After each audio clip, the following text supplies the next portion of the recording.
Bonjour, dans le cadre de notre deuxième capsule sur la série Mythes et réalités en lien avec l'activité physique, nous nous demandons quelle est la durée minimale qu'une activité doit durer pour en retirer des bienfaits.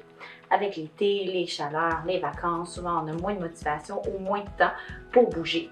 Donc, est-ce que c'est vrai qu'une activité doit durer minimalement 10 minutes pour pouvoir en retirer des bienfaits? Eh bien, non. Il n'y a aucun seuil minimum recommandé pour faire ces activités. Donc, si vous bougez, par exemple, pendant 15 minutes durant votre heure de dîner, vous allez prendre une marche, vous allez jouer 20 minutes au parc avec vos enfants, que vous faites une séance de yoga pendant 10 minutes sur Internet, vous avez cumulé un total de 45 minutes dans votre journée qui peut vous permettre de retirer des bienfaits autant que si vous aviez fait un 45 minutes en continu. Essayez donc d'effectuer des tâches un peu plus actives dans votre journée, donc de marcher un petit peu plus loin durant vos courses par exemple, de faire du jardinage, faire des travaux ménagers qui demandent un petit peu plus d'efforts physiques.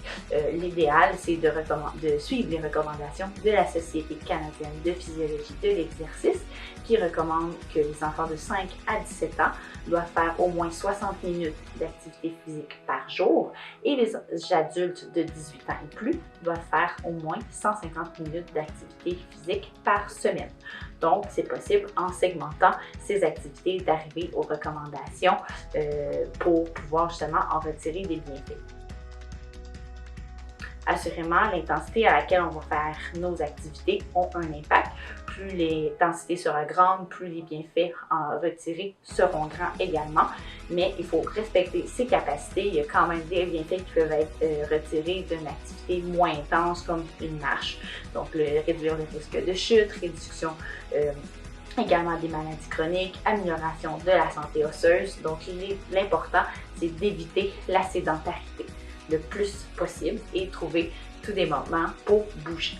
En espérant que cette courte capsule vous motivera à rester actif cet été et que vous profiterez des petits temps libres pour pouvoir bouger un peu.